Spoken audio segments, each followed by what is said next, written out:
One horror after another. Dozens of horses seized from a Kenosha County farm and the remains of many more discovered in a mass grave. For the first time tonight, we're hearing from someone who actually worked on that farm. She spoke with our Jenna Sachs. Jenna is back from that interview now. Jenna? Today we spoke with the daughter-in-law of Paula White, one of the farm owners now in jail. The two women have an estranged relationship, and this woman tells us one of the big reasons is the way horses were treated on that farm.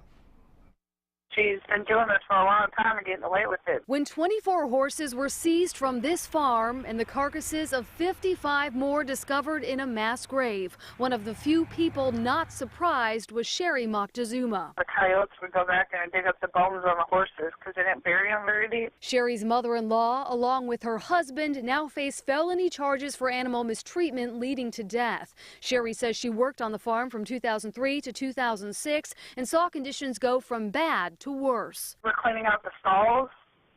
It used to be wood flooring in there, but the manure had sat in there so long that it rotted out every single board. Sherry called police about horses on the farm in 2008 and 2009. She didn't feed them right.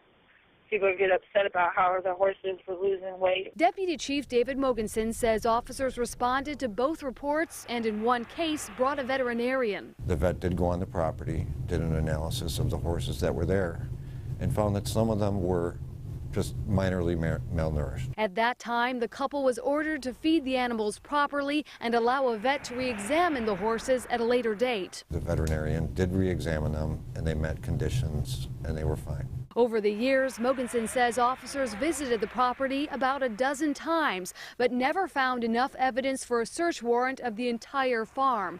That is until they got one particular anonymous complaint around April 9th. We finally were able to get just what we needed.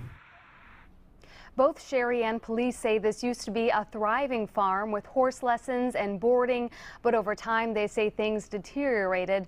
Police are trying to figure out exactly where all of those horses came from. Anyone with information is asked to call them or Crime Stoppers. You can remain anonymous, and there is a $1,000 reward for information leading to conviction. Reporting live in the newsroom, Jenna Sachs, Fox 6 News. Thanks, Jenna. A Milwaukee